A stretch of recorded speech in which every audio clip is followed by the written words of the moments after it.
Bikers harass a fat farmer at a market not knowing he's Dan Blocker. Before we dive in, don't forget to like and follow for more powerful stories that stay with you long after the credits roll. Now let's begin. The sun was still yawning behind the hills when Dan Blocker pulled into the gravel lot behind Eagle's Rest Market. His truck, an old '73 Chevy with rust along the wheel wells and a radio that only played country or static, rattled to a stop like it needed a minute to catch its breath. Kinda like him. Dan stepped out slow, stretched his back till the bones made that familiar pop, then pulled back the tarp to reveal 3 crates of tomatoes. Bright, fat, full-bodied things. He picked one up, turned it in his hand like it was something sacred. Might as well have been. They'd taken time, care, and silence to grow. That was how he lived now, silent. Most folks in town just knew Dan as that old-timer who sold the best tomatoes around and didn't talk unless spoken to. Kind, quiet, dependable. Looked like a man who'd spent most of his life fixing tractors and watching sunsets. But what they didn't know, what he didn't much talk about, was that once upon a time, Dan Blocker wasn't just anybody. He was somebody. Back in the 60s and early 70s, Dan's face was everywhere. Billboards, TV guides, late-night interviews. The boy from West Texas who'd fought in Korea and come back with scars you couldn't see, but who somehow found a second life pretending to be other men on screen. Hollywood loved that. The real ones always made the best actors. He starred in the biggest war series of its time, Gunsmoke and Glory, Code Red, Last Fire Base. Hell, he was the face of American television for a while. Women swooned, men bought the boots he wore on screen, studios fought to have him. Presidents shook his hand, and then one day, he vanished. No goodbye tour, no scandal. One day he just didn't show up on set. Some said he burned out. Others whispered he knew too much. Truth was, nobody really knew except Dan, and he wasn't offering explanations. He left the lights, left the lies, took what money he had, bought a stretch of forgotten land in Montana, and disappeared into the dirt. Now he grew tomatoes. The back of the truck held 3 wooden crates of tomatoes, their red skin glowing in the gray-blue light. He'd spent the last 2 weeks babying those plants through a dry spell, whispering to them like old friends. Dan didn't talk much to people, but he'd been known to say a word or two to a vine that needed encouragement. The Eagle's Rest Farmers Market was just waking up. Pop-up tents flapped soft in the breeze. Metal poles clanked as hands old and young set up folding tables and coolers. Some folks nodded at Dan. A few waved. He nodded back, maybe raised 2 fingers off the steering wheel if he was in the truck. He was that kind of man, quiet, polite, kept to himself.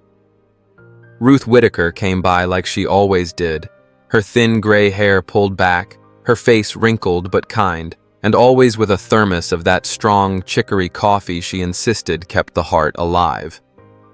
"You've been up since 4 again, haven't you?" she asked, pouring coffee into the little metal cup lid. Dan just smiled and took the cup, blowing on it. "You're gonna burn out that old body of yours." "Already did, Ruth," he said, voice low, like gravel over old concrete. She patted his arm, soft and familiar.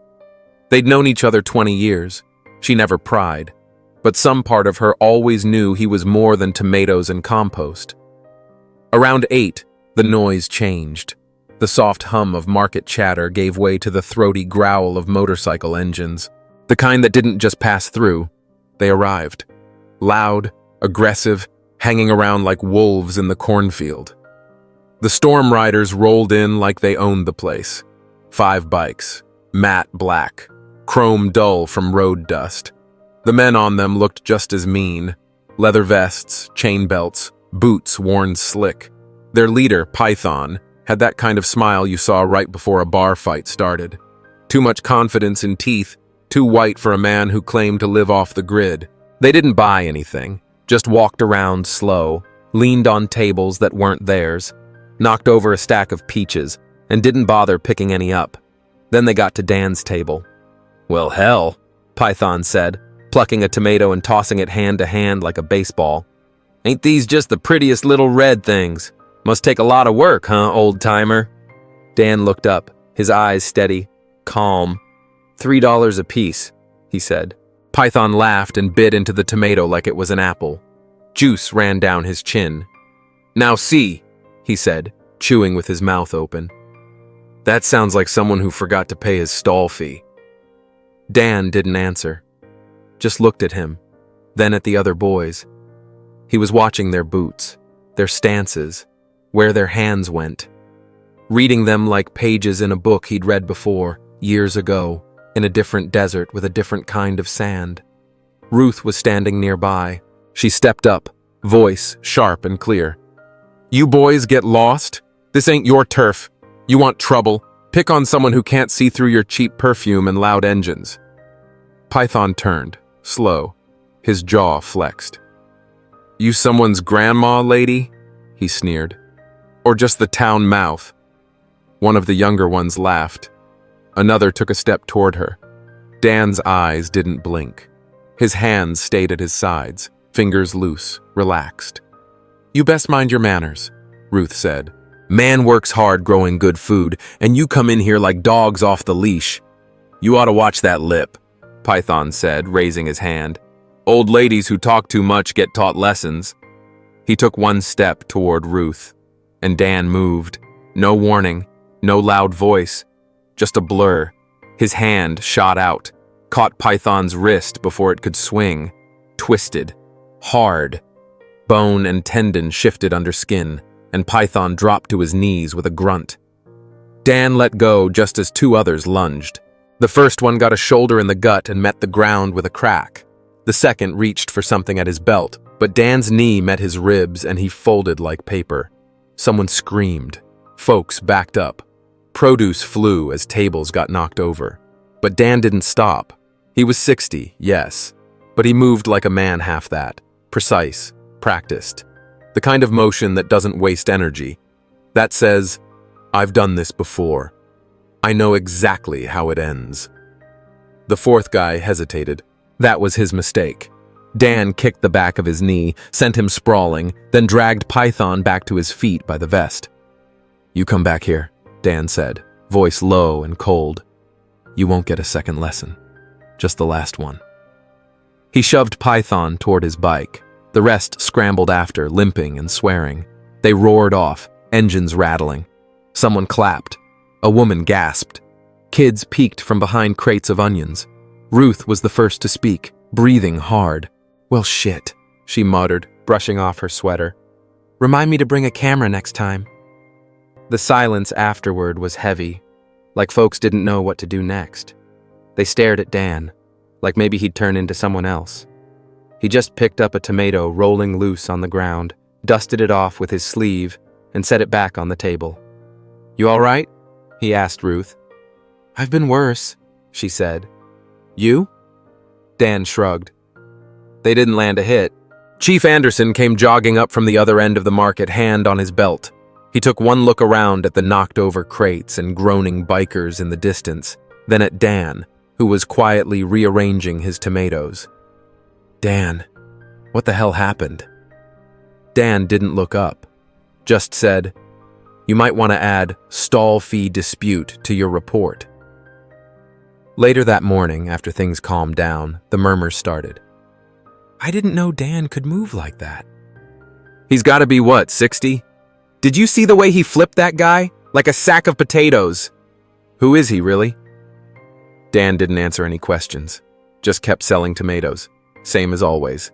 But when he got back in his truck at noon and turned the key in that old engine, the cassette deck kicked on and started playing something from years ago.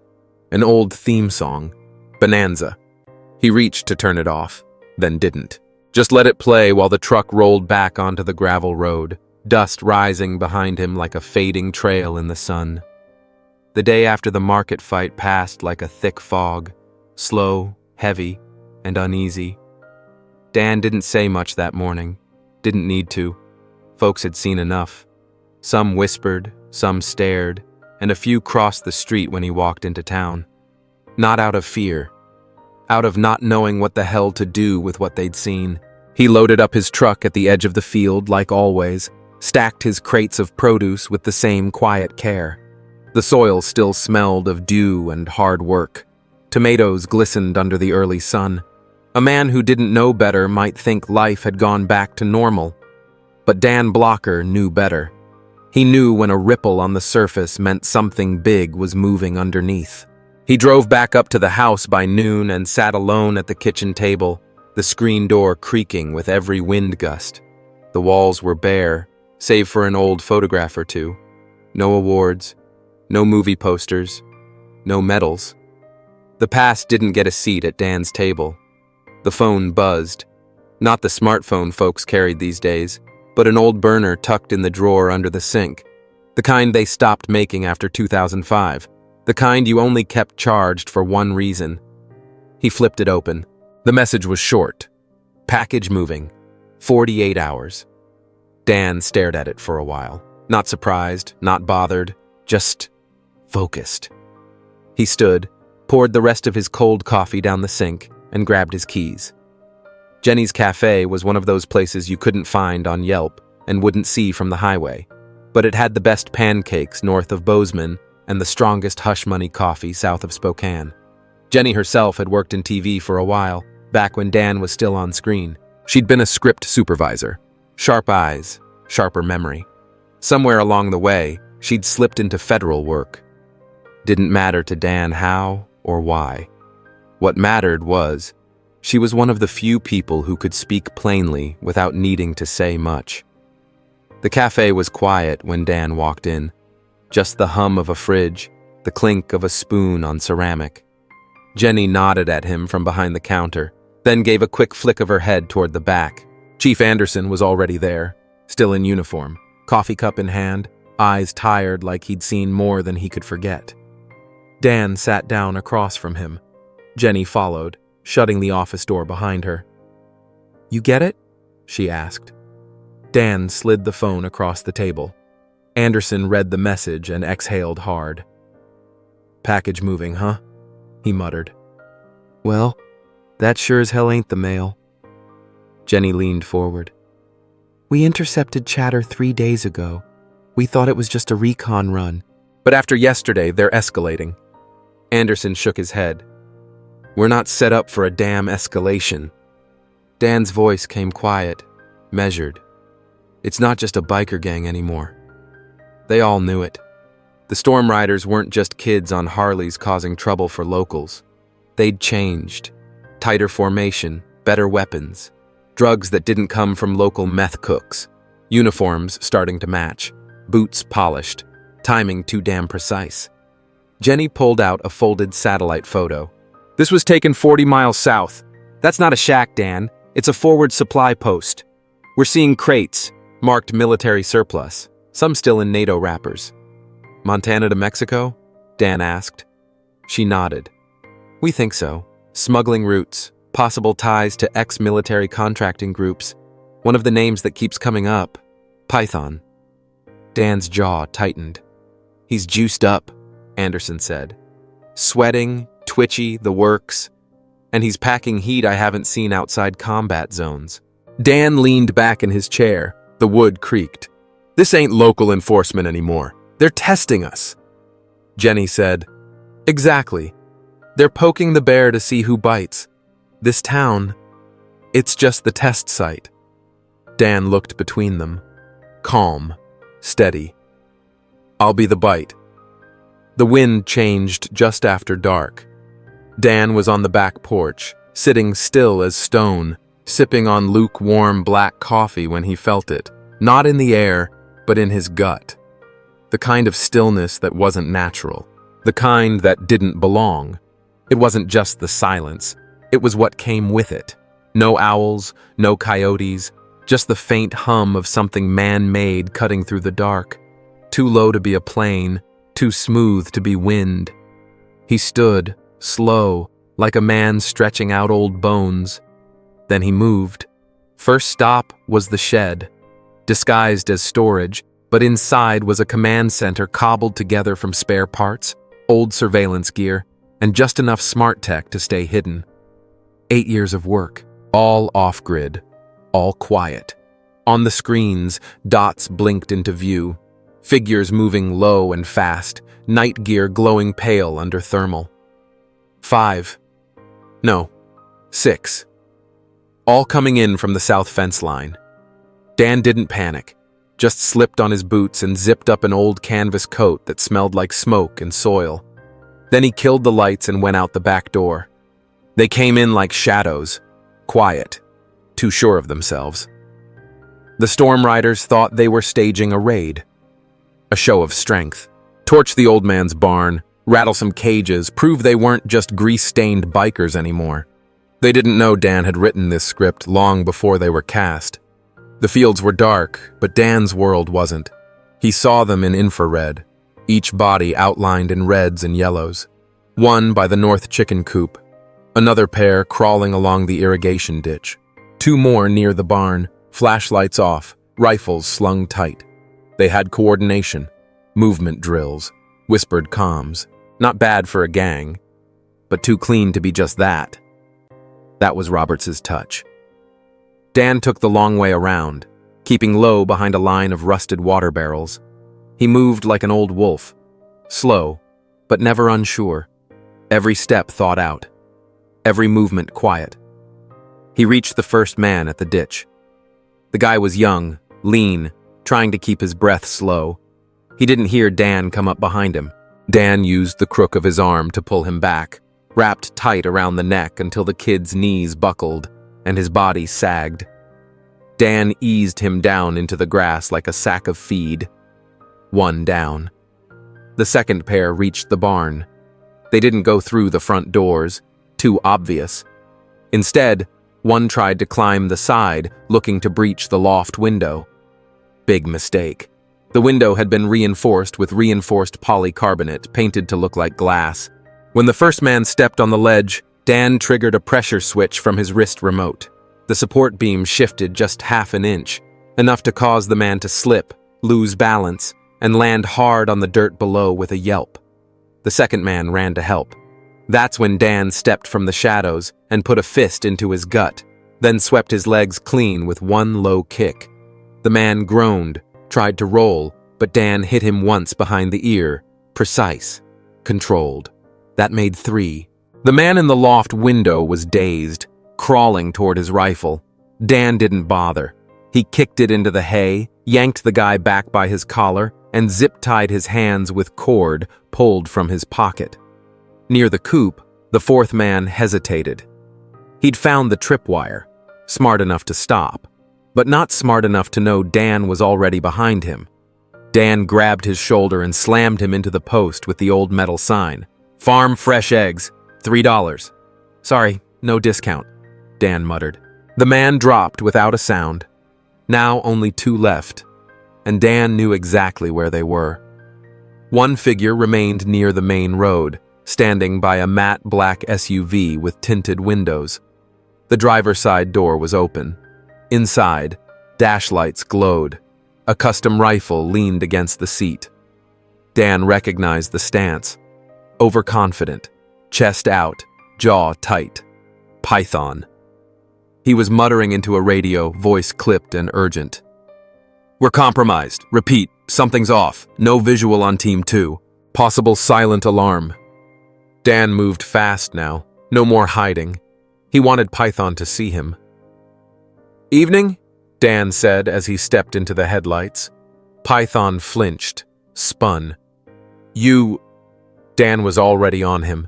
The younger man went for his sidearm, but Dan chopped his wrist, knocking the weapon loose. Python swung wildly. Dan ducked, drove a knee into the kid's ribs, then wrapped an arm around his throat and pulled tight.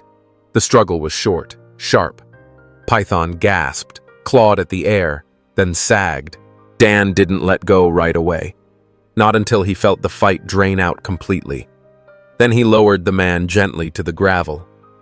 Overhead, a drone buzzed low. Just one. But it saw everything.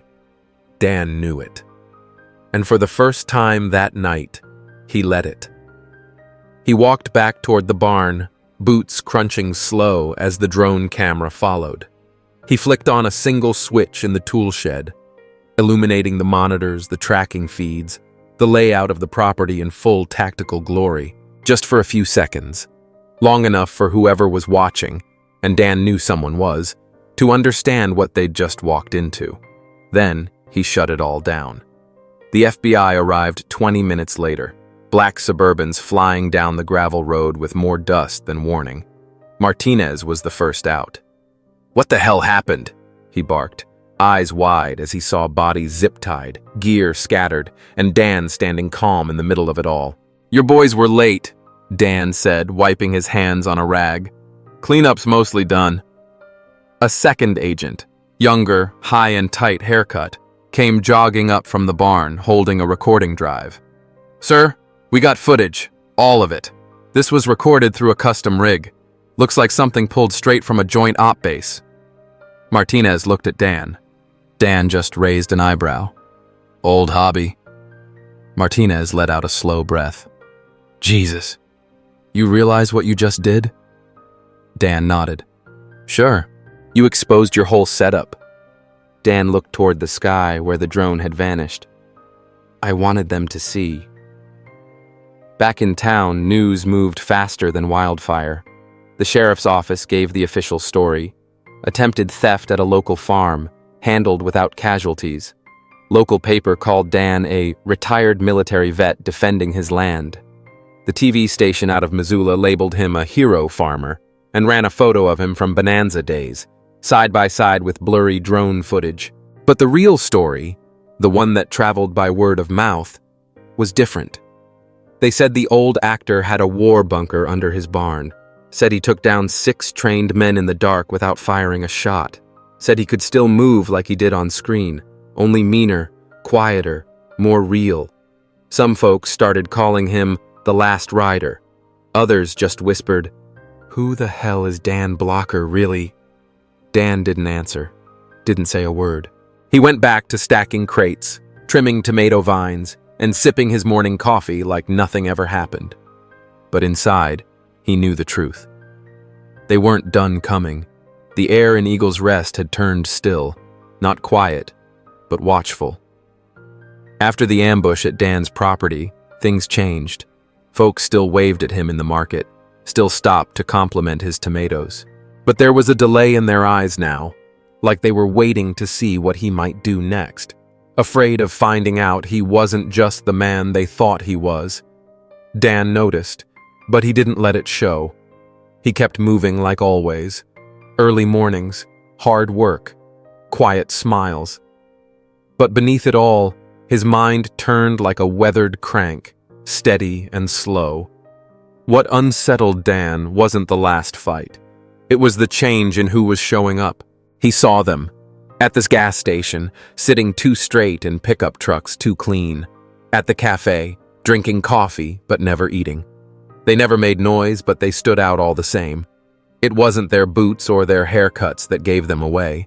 It was how they scanned a room, how they measured exits, how their hands hovered near their hips without touching anything. He'd trained that stance into men once. Now it came back to haunt him. The Storm Riders were no longer just riding, they were marching. He sat down with Martinez behind Jenny's cafe 3 days after the incident.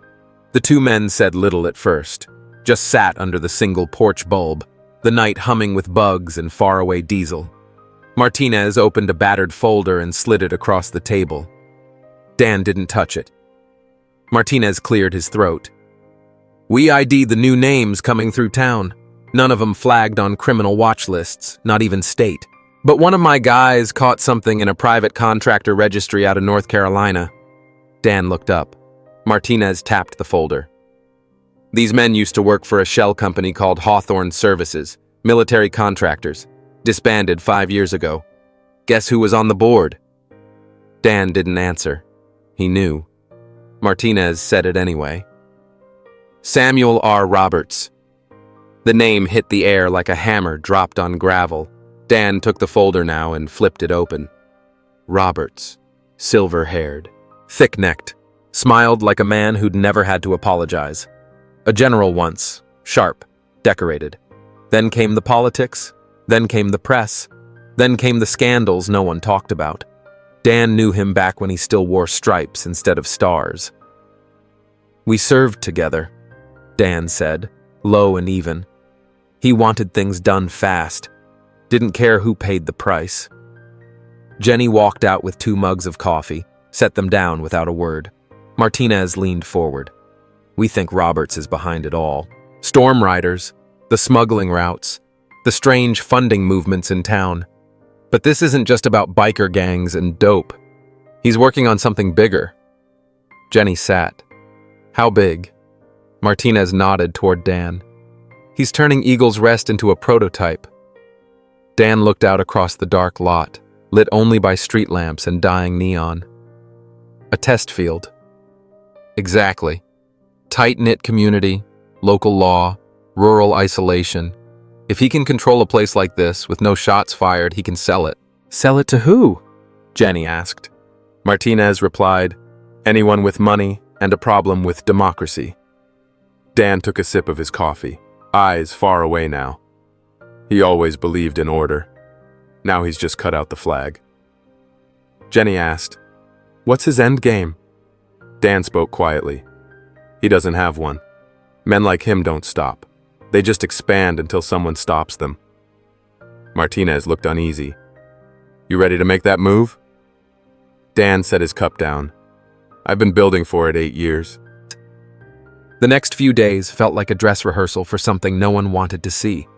The county assessor came knocking, said he needed to verify Dan's zoning, claimed it was just routine.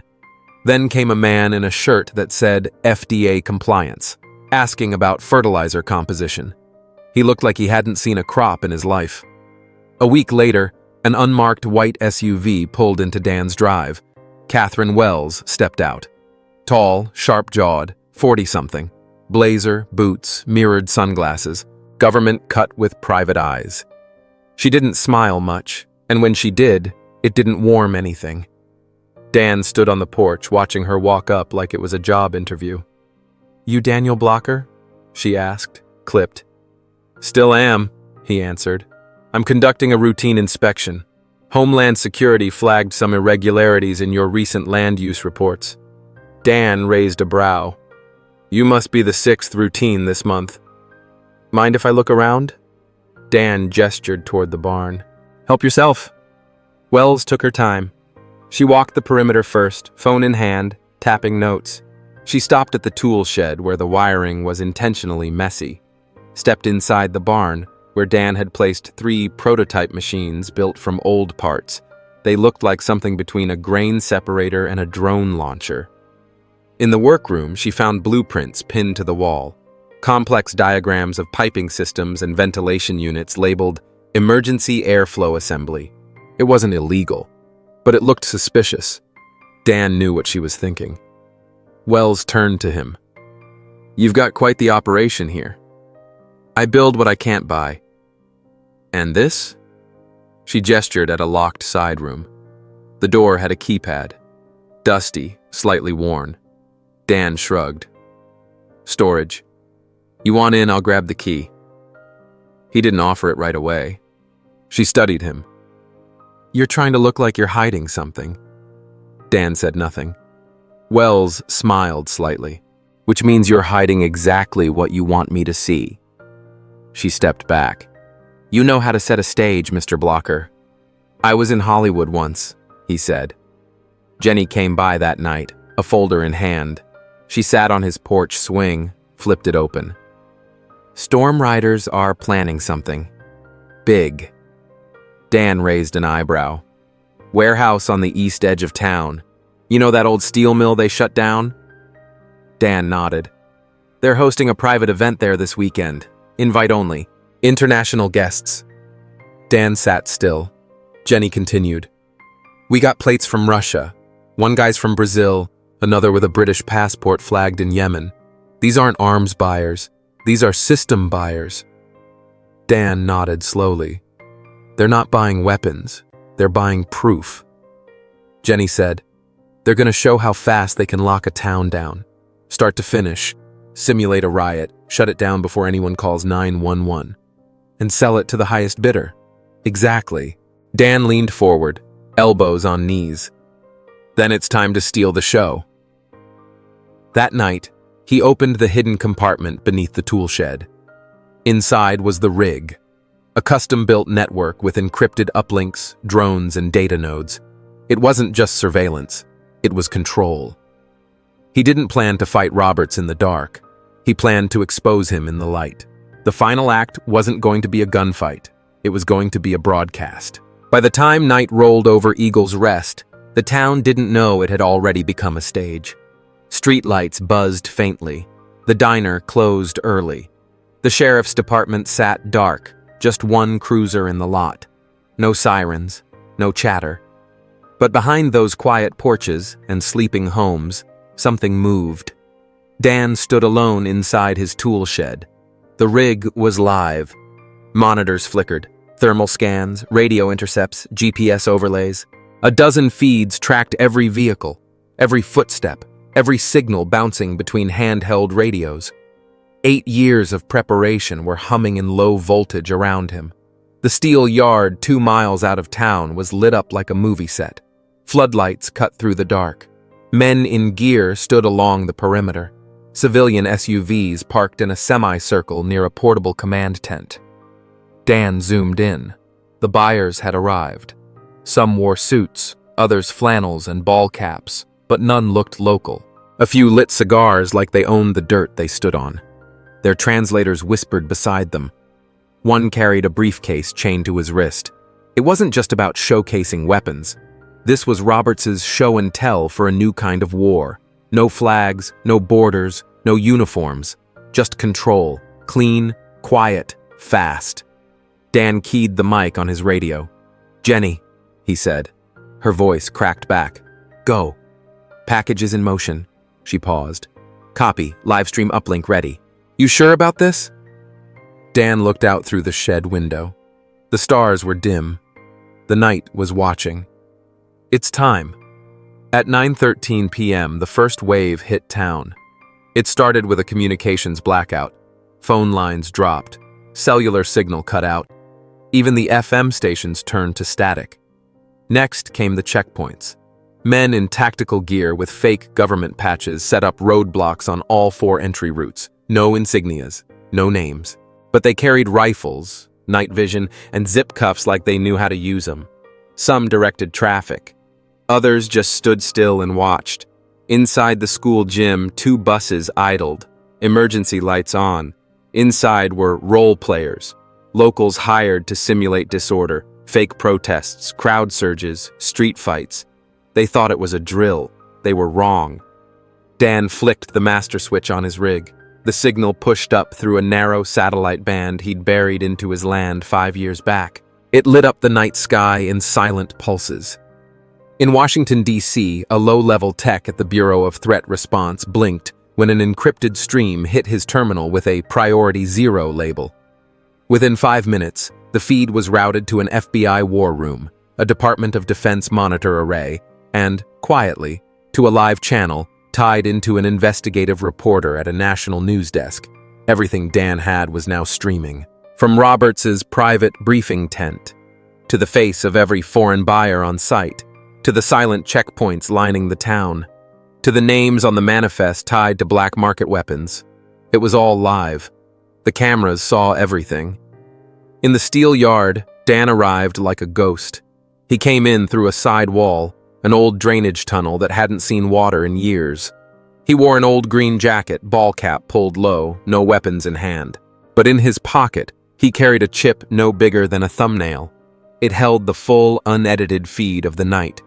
He didn't need it, but it was insurance. Dan slipped past the first 2 guards by staying beneath the sight lines of the floodlights. He moved like a shadow, slow, deliberate. Years of quiet kills, of back doors, of slipping in and out before anyone noticed. At the heart of the yard stood a man in tactical black with a headset, clipboard, and a smirk that said he thought he had the world by the throat. The field commander. Dan watched him for exactly 30 seconds. Then he stepped into the light. "Evening," Dan said. The commander turned. "Who the—" Dan moved fast, closed the distance before the man could raise a hand. One twist, one press behind the ear, one knee to the gut. The commander dropped to the ground like a dropped duffel bag. Dan took the headset and held it to his own ear. He keyed the channel. "To everyone on this net," Dan said, voice calm, clear, measured. "You're being broadcast live to federal agencies, to the Pentagon, and to every major network west of the Mississippi. You're not in a training exercise, you're in a felony." A pause, then chaos, shouts, orders, scrambled responses. Dan kept speaking. "If you want to avoid federal prison, drop your gear, get on the ground. Put your hands where the cameras can see." More panic. Some did just that. Some ran. Some tried to regroup. But it was already too late. Across town, tactical teams from the FBI and National Guard began swarming the communication hubs, pulling plug-and-play command stations, dragging out techs who thought they were working in the shadows. At the school gym, fake protesters screamed for real now, until the lights cut out and actual law enforcement poured in. At the yard, Dan walked over to the buyers. One of them, a Russian in an expensive coat, started to speak. Dan held up a phone and tapped it. The screen showed his own feed, his own voice. The satellite icon in the corner blinked. "You're all famous now?" he said. "Smile." He walked past them without another word. By midnight, the yard was locked down. 27 men detained. 6 buyers in federal custody. Tons of equipment seized. Drones, signal jammers, disguised weapons, fake ID kits. Dan stood at the edge of it all as the FBI floodlights lit up the steel bones of the yard. His face stayed out of the cameras, but everyone who mattered already knew who he was. Roberts did too. And Roberts wasn't done yet. Dan didn't want to do it, but he knew it had to be done. The following evening, he stepped into the county building and sat in front of a simple camera. Behind him hung the faded American flag from the town hall stage. The floor creaked. The walls smelled of dust and paper. He faced the lens like it was Judgment Day. The camera streamed live. No makeup, no script, just Dan Blocker. "I'm not here as a celebrity," he said. "I'm not here as a soldier. I'm here as a man who's watched too many good people get stepped on while folks in suits played war like it was a business plan." He looked straight ahead. "There's a man named Samuel Roberts, once served with honor. Now he builds private armies, sells fear like it's fertilizer, and uses our small towns to prove how quickly he can take over a community without firing a bullet." He laid out the story. Every piece, every connection, the network, the buyers, the false flags, the staged unrest, the paid-off officials, the shadow chain of command. Then he paused. "My name is Dan Blocker," he said. "I walked away from Hollywood. I walked away from war. But I will not walk away from this." That stream went viral before he even stood up. By morning, it was everywhere. News anchors struggled to condense the data. Roberts's allies were arrested in 3 states. The footage from the steel yard played on national networks for 48 hours straight. Congress launched a federal investigation. Roberts was arrested on the edge of a private airfield in Nevada, still wearing his old campaign ribbons, still shouting orders no one was listening to. Reporters asked if he had any comment. He only said, "I did what had to be done. And that man, Blocker, he betrayed us all." Dan, when told this, only replied, "I didn't betray the mission. I upheld it."